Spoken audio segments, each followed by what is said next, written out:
Welcome to the sixth session of the 2020 Champlain Institute. My name is Darren Collins. I am the president of College of the Atlantic and an alumnus from the class of 1992. Tonight, we will be hearing from two friends, Kay James and Phil Lader. We met Phil on Monday afternoon when he introduced Secretary Clinton.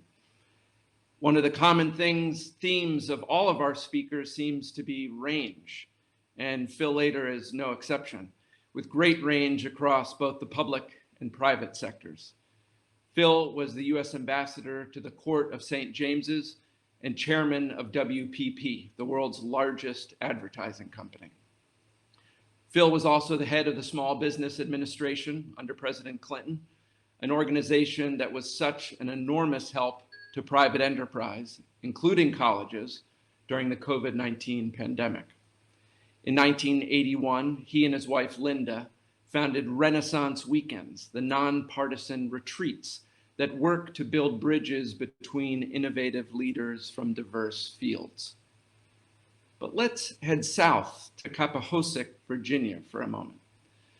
It was at Holy Knoll, a magnificent estate on the banks of the York River right outside of Cappahosoc, that the Greensboro Four gathered to plot their strategies for the deep lunch, and where the attorneys for Brown versus Board of Education came together to refine their arguments.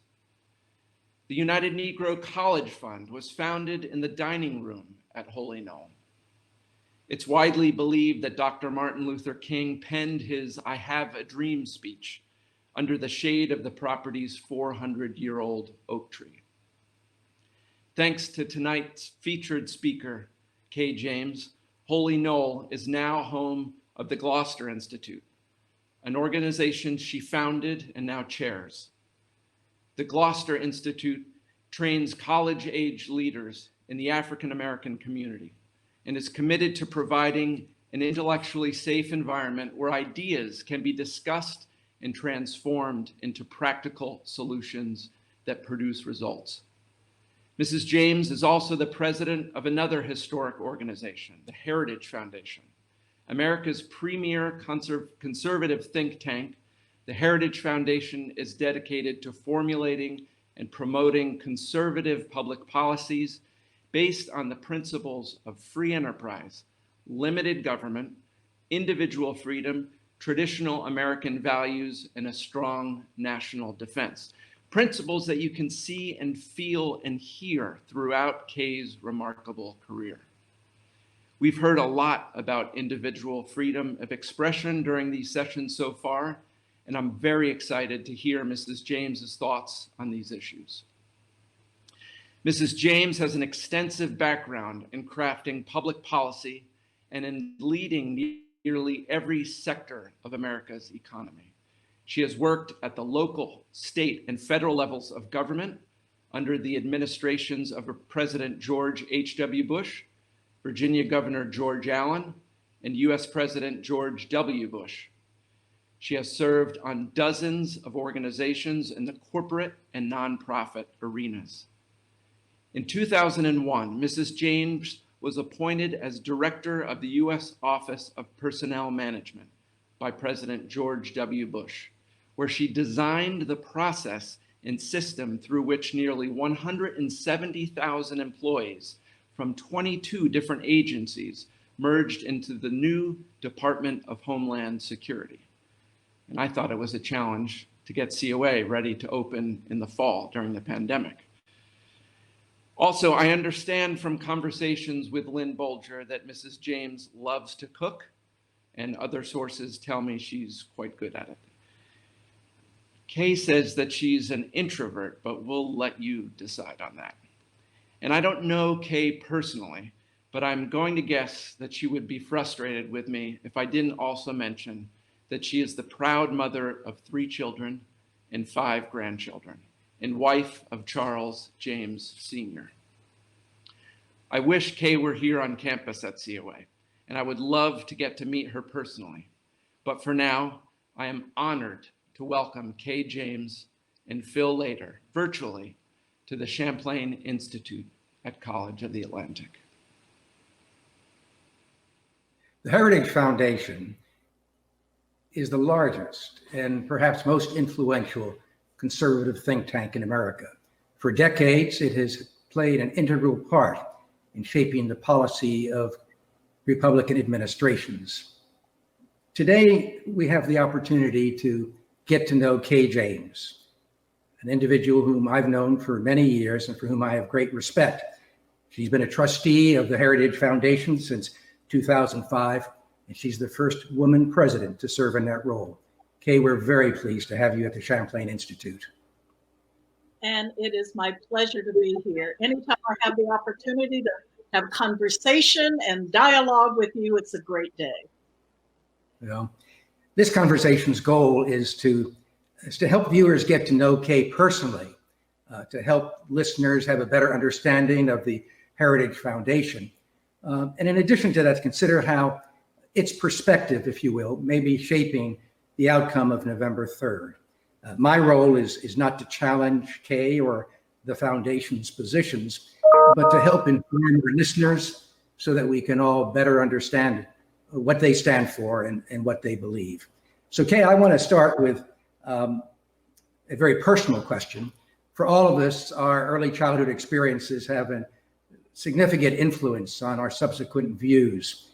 And we know much of your life, but can you share with us, in brief words, something of your childhood experience, your family, and your background?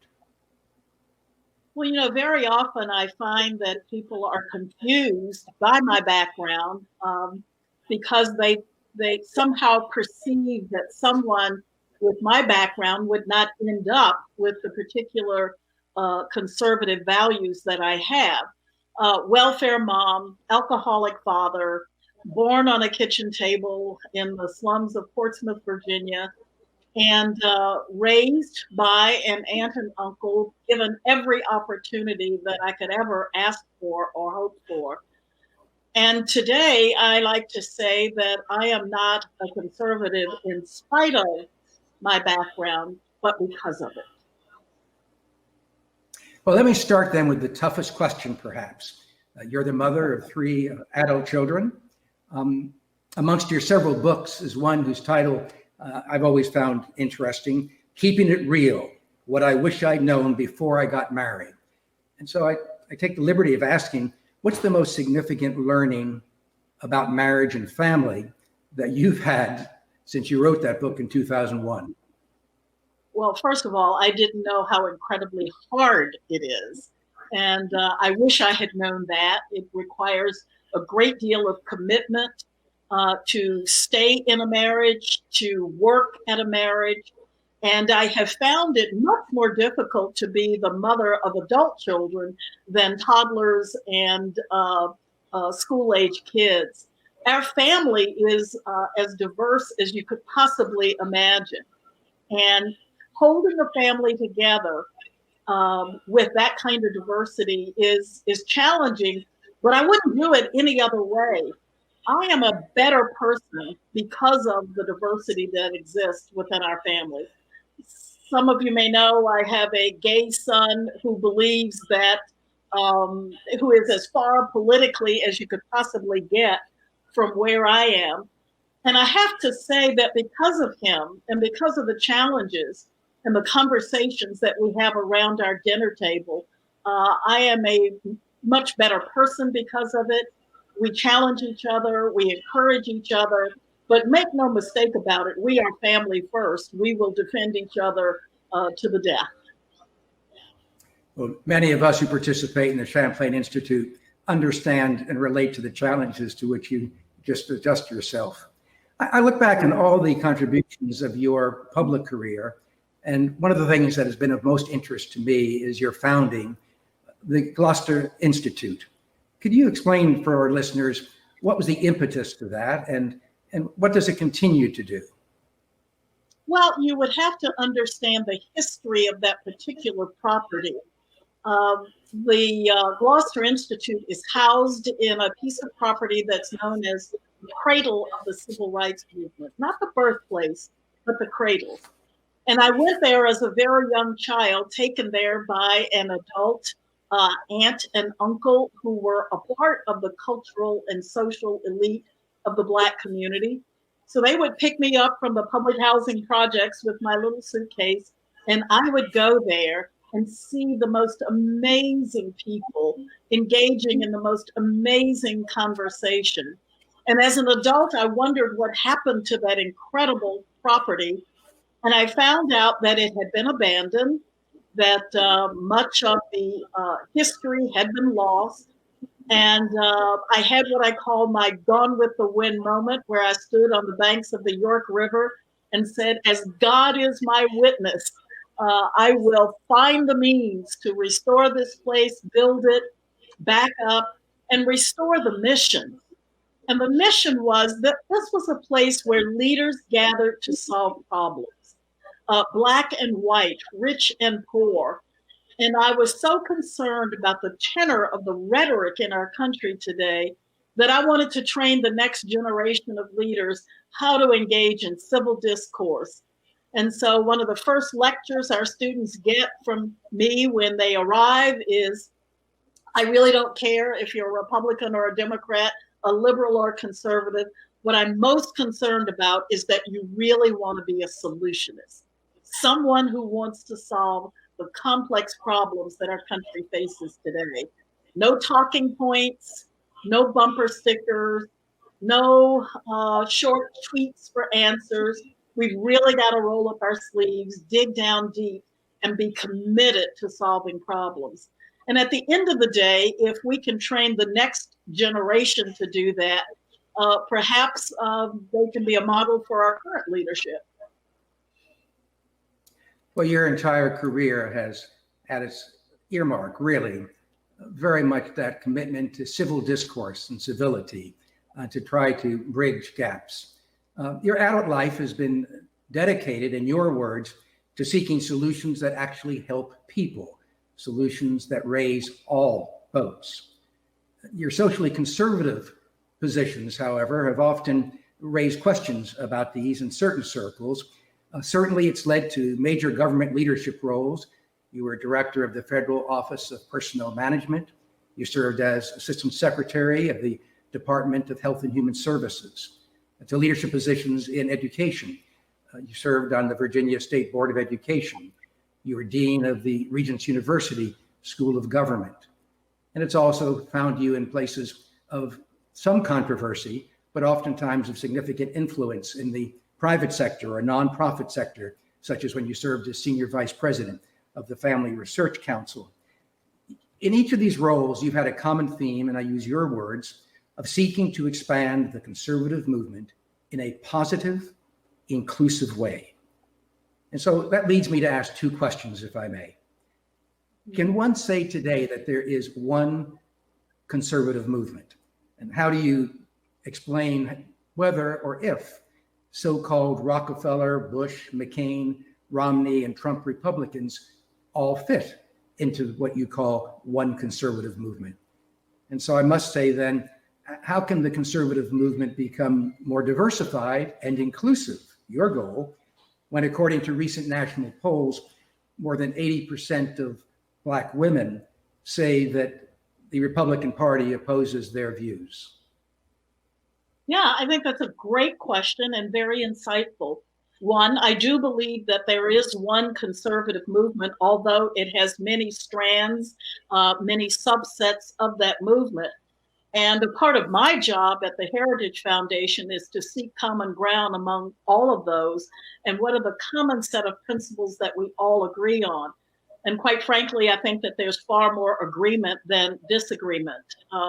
We can agree on free markets and a strong national defense, and we can agree on human dignity and the sanctity of human life in many cases. So, I think that's possible to do. It's difficult to do, particularly within the sort of toxic environment that we see in our country today. There is one distinction that I would make, however, and you quoted a stat that says 80% of African American women vote Democrat, and that's probably true, but that does not mean, by definition, that they don't have conservative values.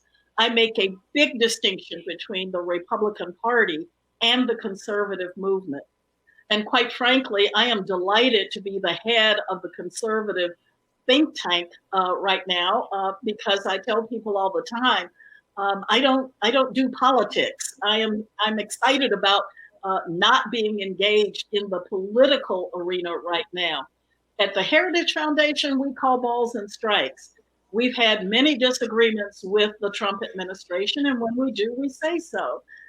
Whereas there are lots of things that we're very excited about that he's done. So I'm not an apologist for the Republican Party or for the Trump administration. You see, I remember a day when the parties were not so divided. There was such a thing as a conservative Democrat and a liberal Republican. So those labels sort of are not synonymous in my mind. And I'm hoping that those individuals who call themselves Democrats can embrace some of the policies that we share in the conservative movement. But please, please, please do not get it confused. The conservative movement is not the same as the Republican Party. But Kay, you refer to essentially bygone days, which it seems to many of us, of where people in both parties would tolerate, engage in, and even welcome opposing points of views in their own parties. When you went to start this job as head of the Heritage Foundation, you noted what you called the toxic spirit in Washington today. In fact, you said it grieves my spirit. So I want to, in as polite and friendly a way as I can, reflect a little on the Heritage Foundation and some of its particular policies. Back in 1980, it issued an 1,100-page policy manual that went into everything from tax policy to foreign policy, from regulatory issues and the like. And that became what, in the UPI's views, was the blueprint for the Reagan administration. In fact, the UPI said that that Heritage Foundation publication, and I quote, was a blueprint for grabbing the government by its frayed New Deal lapels and shaking out 48 years of liberal policy. So I understand fully, I respect your goal. You've stated it, it's to expand the conservative movement, not necessarily focused on a party. You've said you want to take the conservative movement to a place where it's never even been before. I have to ask then, when I look at the website of the Heritage Foundation and I see the heading, "The nation's values are under attack. We must do the following to stop the left's socialist agenda." So it prompts two questions in my mind. First, what's the true north? What are the fundamental principles of the Heritage Foundation? And secondly, how do you square some of the views you just articulated with a banner headline like that? Well, quite frankly, I think it squares rather nicely because as I talk to my friends within the Democrat Party, some of them even bemoan how far left that party has gone as we are looking, and some of my Republican friends are bemoaning how far right the Republican Party has gone. And so I don't think that it is inconsistent at all to say, as a conservative, that we think some of how far left that this country has gone is problematic. When you hear banner cries like defunding the police, when you hear some of my own friends who are within the Democrat Party bemoaning the fact that they believe that the far, far left has taken patriotism out of fashion and out of style. So I think that there's a lot of consternation right now about the polarization of our country, both on left and right. And I don't think that that's inconsistent at all. I think for the second part of your question about the True North principles, there's some basic principles that at a particular point in time in our country's history, they weren't necessarily conservative. They were common sense, sort of middle of the road philosophy. The fact that our federal government exists to preserve our life, liberty, and property. and other rights. That is a true North principle, and that those rights include freedom of speech, religion, and the press. I mean, that's not odd or something that we couldn't rally around, those of us who care about such things. But we can see the cancel culture coming from the right. We can see freedom of speech being curtailed by speech that you don't particularly care for, being called hate speech. We can see religious liberty eroding. So those are some of the values and principles that we talk about. Another one would be the federal government's powers are limited to those that are laid out in the Constitution. That did not used to be a conservative value. Those were mainstream conservative values, mainstream values. And, you know, I could go on, but those are the kinds of things that I believe conservative values, by definition, are mainstream American values that have been in existence for quite a while. As a matter of fact, my definition of a conservative is someone who has the audacity to believe many of the truths that our grandmothers taught us. It's not deep, not complicated, not weird, just common sense American values.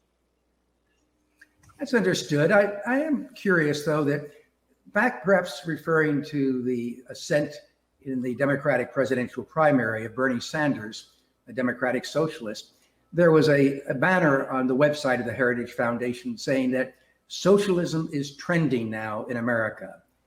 What do you think young people don't understand about socialism and don't understand about capitalism? Well, I'll tell you, I am known for shocking people on both sides of the aisle. And in answer to a question in another venue, they said, "Who are the people you're trying to attract to the conservative movement?" And I said, "Bernie Sanders voters." And that came as quite a surprise. But the reason is because I sincerely believe that they want the same things that we want. I really do. We have different solutions and different answers for how to achieve that. But if they want to achieve access to healthcare, better education outcomes, if they are concerned about lifting people out of poverty, those are things that I care about and care about deeply. Now, I have some very different ideas about how to get there. But at the end of the day, Phil, I really feel like these problems are deep enough and complex enough that we've got to get to the point as a nation where we're willing to sit down at a table and someone say, "Okay, I really want to hear your views and why you think your pathway out of poverty is better." And we've got to have those kinds of conversations. But I believe that they want the same things. We want the same things, although I have some very different ideas about how to get there. Let's dig into that just a little more deeply, and particularly as to the Heritage Foundation's ideas for November 3rd, whoever's elected then. I'll let you choose whether it's tax policy, regulatory issues, foreign policy. You choose. What are one or two of the policies espoused by the Heritage Foundation, which you believe to be truly conservative, that are not really understood by those who oppose those views?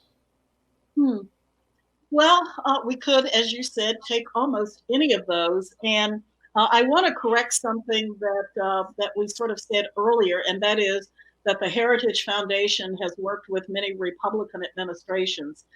It is my goal to work with either a Republican or a Democrat administration, no matter who becomes president in November. It is, I promise you, on day one, I will reach out and say, "We may not agree, but would you hear my ideas for how we can accomplish the things we all want?" I respectfully interrupt you on that, only to ask, let's assume, and I'm not projecting my own view or even predicting, that we have a President Joe Biden. What view of the, or position or policy of the Heritage Foundation that the Heritage Foundation and you feel strongly about do you think would be most difficult or even somewhat difficult for a Democratic president to adopt in his administration? Well, it could be tax policy because we've had many battles on Capitol Hill over tax policy and what that looks like. Believing that the more money that the American people can keep in their pockets and do good with, the better. The federal government is not the font of all wisdom. And as a result of that, it's sort of feeding the beast as we send those dollars to Washington rather than leaving them at the local level to solve some difficult problems. How do you fight poverty? I think it would be a very difficult sell, but we sincerely believe that in looking at the data and the research and the analysis, while it is compassionate to want to throw huge programs and huge dollars at that, we know that some very simple things like stabilizing the family. So I can't believe that a Democrat would not want to join with us and say, how do we make families stronger? Because we know that when children grow up in two-parent families, they thrive and they do better. So let's work together on how to do that. We know that that education is key, and if we can keep kids in school and at least through high school, that they have a far better chance of coming out of poverty. So let's work together on that and how we do that. It may be difficult because we know that poor parents don't have the choices that wealthy families have. And we want them to have the choices and make good choices for their children. So if they want to send their children to a charter school, or if they want to send their kids to some sort of alternative education, we want the dollars to follow the child so that parents can make good choices. I think that there's a lot that we could work on together, wanting the same outcome.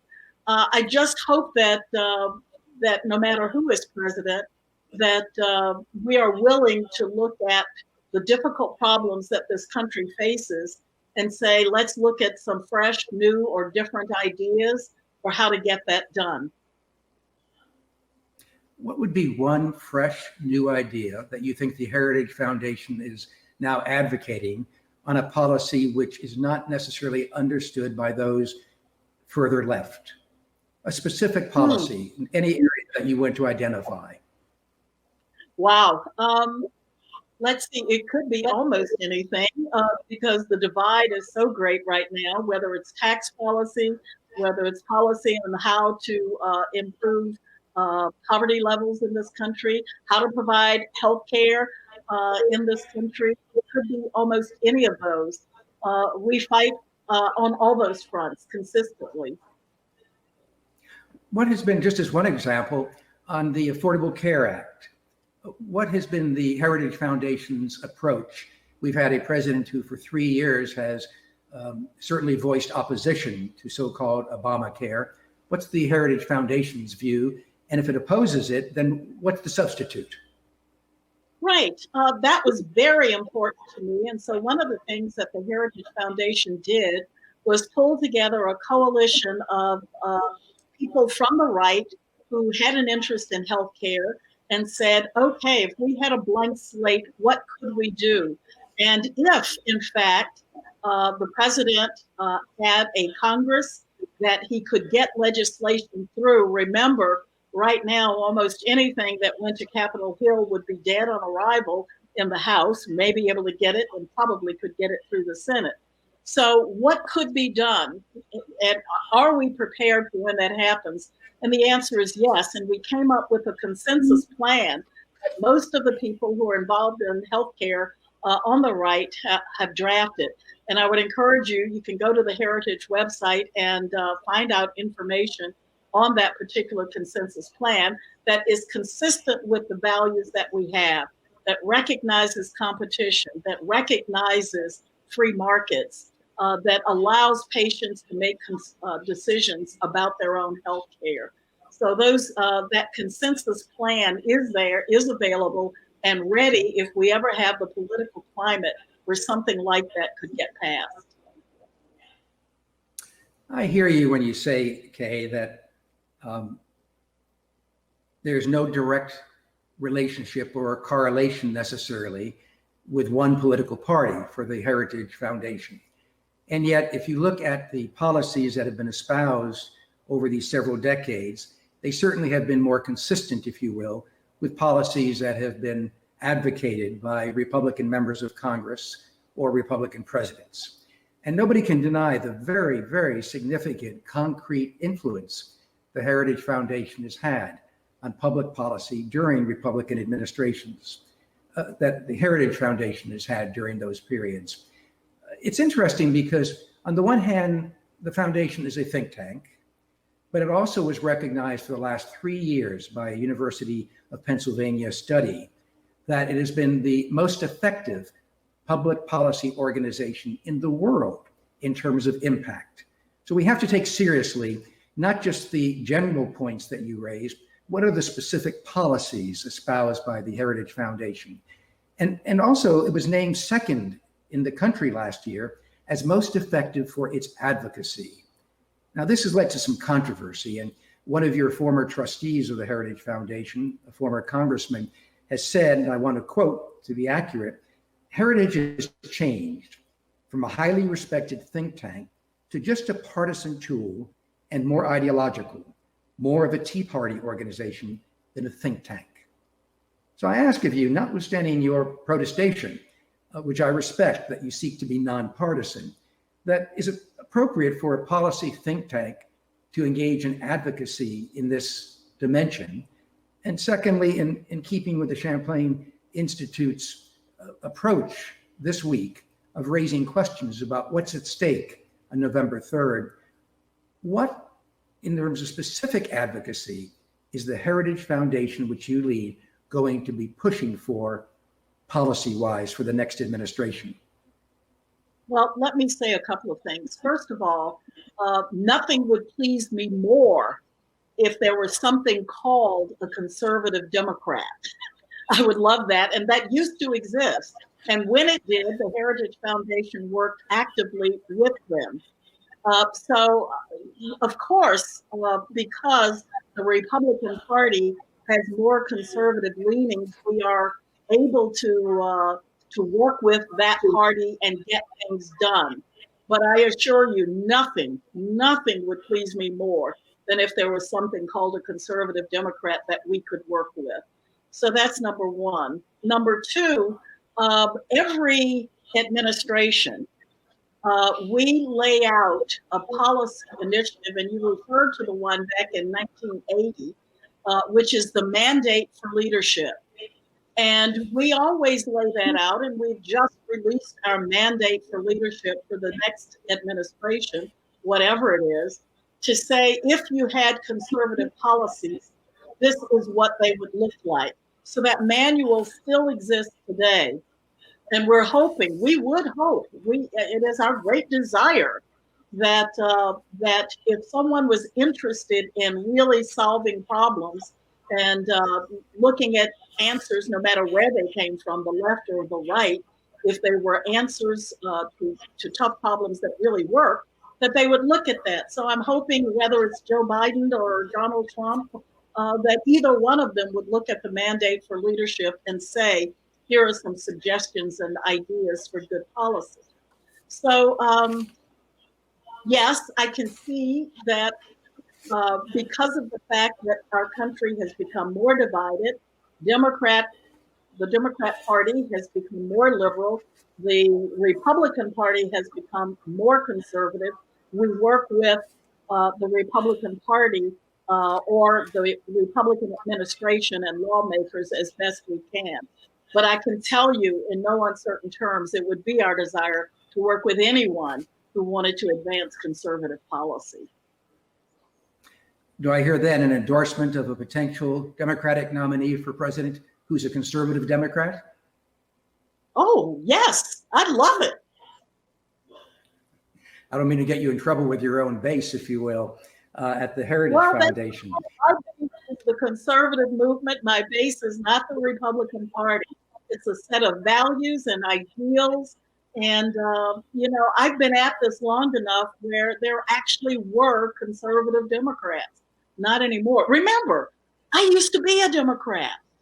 I was, and I worked for Democrat candidates. But the values that were so important to me, the Democrat Party abandoned, and then I found myself going, "Oh dear God, I'm a Republican." Who knew? Well, let's step away from the partisan issues for a minute. We find ourselves this week in the midst of a raging pandemic. It has an enormous toll, not only on human lives, but on our economy. You've been the chair of the National Commission on the Coronavirus Recovery. It has been heritage-led, heritage-influenced, certainly at least. You personally presented 265 recommendations to Vice President Pence. I wonder, what's your view of how can we best recover from COVID-19? What are we not doing adequately? What should we be doing differently? Phil, that's a great question, and it's one that literally, not figuratively, literally keeps me up at night. I am very concerned about where we are as a nation. And I think the tagline of our commission says it best. We want to save lives and livelihoods. I don't think that we should pit those two against each other. My concern, my great concern for us as a country right now is that, like everything else, the virus has become a political football, and it shouldn't. It should not. This is something that we all should work together on, partisanship aside. So saving lives means we have got to follow the guidelines for protecting health. If we have poor health outcomes and we continue to see the numbers rise, it will have a horrible economic impact. If we are not able to get our businesses open and running again, and if we're not able to safely get our kids back to school again, it will have a horrible health outcome. Our kids, for many reasons, need to re-engage. People need to go back to work. It is not either or. And what we laid out was hopefully a strategic plan for how to do both.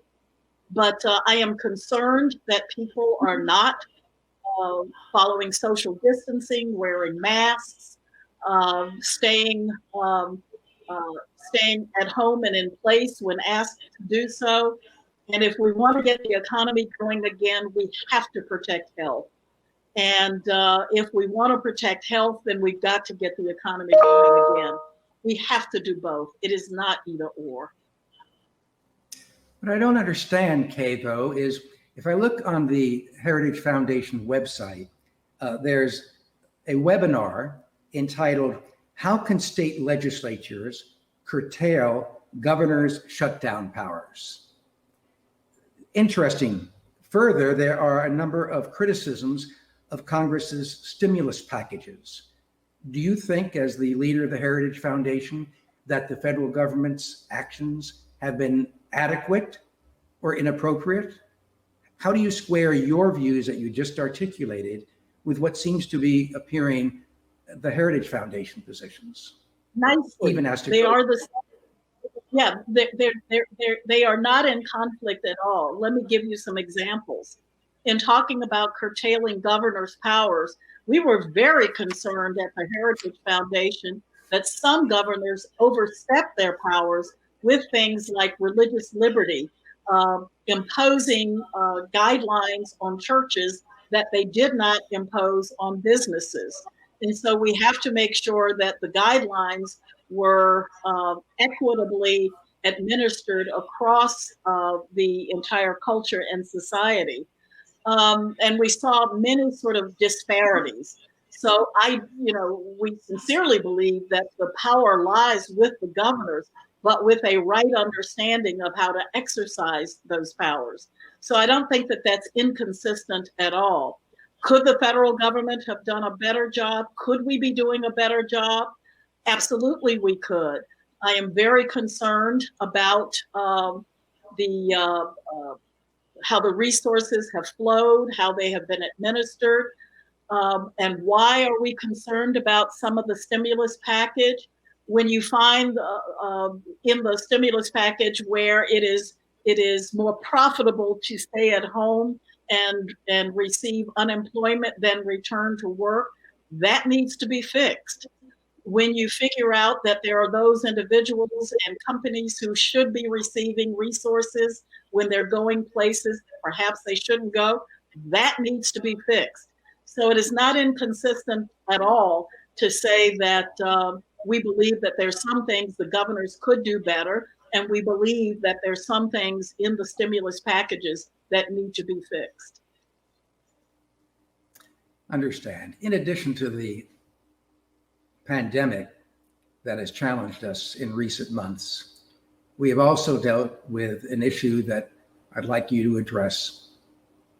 And I best put it in the perspective of a statement you made in 1994 at the graduation of Hampton University. I want to quote from your graduation speech there. You said the U.S. is experiencing cultural AIDS. We as a country have been the victims, you said, of an immune system that has broken down. It's gone. And so in response to George Floyd's death, you wrote a piece in which you wrote, and again I quote, "Racism in America is a fatal wound. Every time another incident occurs, we put a Band-Aid on it, but the Band-Aid keeps falling off. Band-Aids are not enough to ever stitch this country back together again." I read that in national newspapers, but then noted some Heritage Foundation quotes. Let me raise just one illustrative of why I want to engage you on this point. This one statement by Heritage Foundation on its website says, "Our country is under attack from radical leftists. Groups like Antifa and the Black Lives Matter organization want to impose an ideology on America that would only bring greater poverty, a loss of freedom, destruction to churches and civil society, and violent law enforcement tactics to enforce compliance. Exactly what we've seen in places like Venezuela, Cuba, and North Korea." That was a statement of the Heritage Foundation. And so as a result of those views and your written statement after George Floyd's death, there was some outrage in which you were again in the center of a controversy, particularly outrage by conservatives. And the conservative commentator, Tucker Carlson, said, and I quote him, "Kay James wrote a long screed denouncing America as an irredeemably racist nation." So I raised two questions for you. Has our country's immune system really broken down irreparably? And secondly, how do you reconcile your personal statements on how our nation should address racism with the public statements of the Heritage Foundation and other leading voices of today's conservatism? How do you reconcile all that? Easily. So let's unpack some of that. First of all, what did I mean by the immune system? You know, in looking at the history of our country, what were the things that kept us, what was the glue that kept us together? What were the things that made us immune from some of the pathologies that raged within our communities? It was strong families that has broken down. It was that we were a country of people who had strong faith, and we've seen a diminishment in our country of the role that faith plays in the public square. And so what I mean by that is some of the very things that kept us safe, that kept us strong, have been broken down. Even if it's, part of our immune system was our ability to have civil discourse. That has broken down. And I think those are the things that we need to build back up again to help fight off some of the things that we are facing in our nation. So how do I square comments that I've made and that we see within the conservative movement? I can say proudly and without hesitation or reservation that racism is alive and well in this country. I have experienced it in my own family. And to say that does not mean, however, that I believe that America is a racist nation. I simply do not. There are those like Tucker Carlson and perhaps others who interpreted it that way. I tend to believe that we've been given one of the greatest gifts by our founders in terms of a form of government and an ideal for us to aspire to as a nation. Those pieces are in place. And yes, while racism exists in our country, and those of us who are African American can give you story after story of how we encounter it in our daily lives, even today. Where Tucker got it wrong is that I never, ever said that America is an irredeemably racist nation. I simply don't believe that. I'm too much of an optimist to have said that. So how do I square that with saying, I can say unabashedly that I believe in the Black Lives Matter movement without saying that I believe in the Black Lives Matter organization? They are two entirely different things. If you look at the website, and I encourage people to do that, of the Black Lives Movement organization, you will find there some very interesting things. First of all, they want to get rid of the nuclear family. They see it as paternalistic and Western. I happen to believe that forming and maintaining families is one of the best ways to lift people out of poverty. You will find there that they think that the United States should divest themselves of all interest in Israel. I just simply do not believe that. You will find there that the founders of the organization self-identify as Marxists. I didn't call them Marxists. They call themselves Marxists. I do not agree with a Marxist philosophy. So I do not conflate the two. I think that it is so, and as a matter of fact, I think making that distinction allows more people to embrace the concept of Black Lives Matter when they could not embrace the Marxist philosophy of the Black Lives Matter organization. So I'm actually trying to grow the Black Lives movement, not diminish it. I just don't agree with the organization. But I think we should take some time to let some of our listeners' questions be answered. So in a bullet point fashion, let me ask you a few of the questions that have been submitted by our listeners. The first, your view on term limits. I think it's a good thing. Absolutely. I think it's a good thing. Sometimes people come to Washington, they drink the water out of the Potomac, and they lose all their sense. I think our founders really believed in the citizen farmer, those individuals who come to Washington, serve for a time, and return home. But at the end of the day, it's up to the people in the local jurisdictions to determine how they want to select and elect their representative government. But for me, term limits are a great thing. Another listener asked that many people very concerned with climate change and who advocate policies to address that would favor a carbon tax, a way to limit or reduce, restrict, or encourage the reduction of carbon emissions. What's the Heritage Foundation position on carbon tax? Well, as you know, the Heritage Foundation is not particularly fond of most any tax.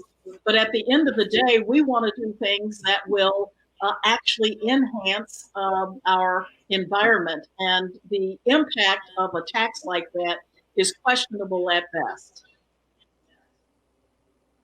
One question that was raised by your prior comment on healthcare policy is if, in fact, the Affordable Care Act were to be dismantled, one of our listeners would like a little more specificity as to what would you substitute in its place?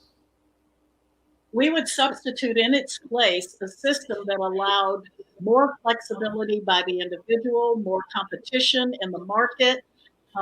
We would look at how we can empower the patient. And so there's certain guidelines and principles and the specific plan, as I said, you can look at on the Heritage website, and it's called the Consensus Plan, and it's prepared and ready to go if the opportunity presents itself.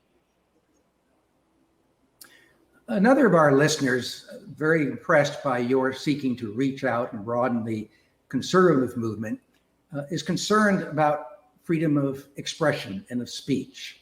The notion that essentially conservative opinions in many circles are not welcome and are very much not heard. Some would even advocate, this person points out to us, that one must agree with the left or be destroyed as a common statement. And so we ask you, how do you, and I would say as a highly credentialed, respected, committed veteran of public service, how do you ensure that the conservative voice can be heard? How do you ensure that your own views are not dismissed, even within the conservative movement, when they may seem to be at odds? Well, sort of hard to dismiss me. I can be pretty brass about being heard. I've never been accused of being shy in that way. But there are a couple of things. One, that's one of the reasons that the Heritage Foundation spends as much time, energy, and effort as we do, sort of making sure that we have vehicles to get our message beyond and through the noise. That's why we have the Daily Signal, which is a daily broadcast. That's why we have podcasts. That's why we are very active on social media. And that's to make sure that our voices have a venue. I am also constantly telling my communications team that I want to be on MSNBC, CNN, and other broadcast networks more than I want to be on Fox News. I don't enjoy preaching to the choir. I enjoy taking our messages to venues that probably have not had the opportunity to hear it. So I think it's important that we as conservatives not stay in our own little bubble, that we venture out. I love going on college campuses and engaging in conversation and debate. But you're absolutely right. The tone and tenor of the debate right now on both the left and the right is, if someone disagrees with you, even if it's just 15% of the time, they want 100% orthodoxy. And if you can't provide it, then destroy, seek and destroy. I remember a time when there was a place in our country for dialogue and conversation and reaching consensus. But now it's, if you disagree with me, I want you dead. I want to kill you politically. I want to kill you on social media. And I just don't think that's healthy for our country, for debate. And let me give you one example of what I think is working really well in that in this environment. I am on a commission right now to celebrate women's suffrage. And that commission is made up of some of the most conservative and the most liberal women ever. And we have had one of the best experiences working across party lines to celebrate the fact that we as women gained our right to vote in this country. And I have made friends that will be friends for life. And we work on the things together that we agree on. And we recognize that there are certain things we will not agree on. We respect each other's positions and we move forward. So there's so much progress that could be made if we decided to work together on the things that we agree on and continue to fight in a collegial way on the things that we disagree on. Okay, and both of us have been fascinated, I think, over the years as to what people take away from conversations like this. We all hear what we want to hear. So I want to give you a final shot, if I can, at helping all of us who've been listening with great interest to your remarks to understand what you have sought to have as your takeaway. So my two final questions for you to respond in a way that's brief enough succinct, but at the heart of what you hope people have heard in this past hour is one, what does the Heritage Foundation stand for? And secondly, who is Kay James? The Heritage Foundation is an organization that seeks to promote conservative ideas for solving some of the most difficult problems that our country faces. It is an organization that will work across party lines to find solutions. We care deeply about solving problems for our country. We will agree, I think, mostly on what those problems are, but let's talk through and reach consensus on how we get there. And what do I want them to know about Kay James? I'm a person who deeply loves this country, who wants to solve problems, who wants to work across party and ideological lines to get that done, who is working very hard to tone down the rhetoric on the best I can on my side from the right, often to the consternation of some of my own people. But having said that, I think it's a fight worth having to get us to a place in this country where we can sit down at a table and solve complex problems for the common good. Kay, what you just said in describing yourself is entirely consistent with what I've observed to be the overarching theme of your public career. You once said, and I want to quote directly, "I want to help America remain the freest, most prosperous nation on earth." And while many of our listeners, even I on some points, may disagree with the Heritage Foundation and with you, none of us can disagree with what you have as the principal mission of your career. We commend that, and I have to say, for your years of public service, for your being with us at the Champlain Institute today. Kay James, we just thank you very, very much. And Phil, I thank you. I've known you for many years, although not closely, but admired you and admired what you have tried to accomplish. And I think when people like you and people like me decide that we are going to lean into the moment, we can make a real difference for this country. Thank you, Kay.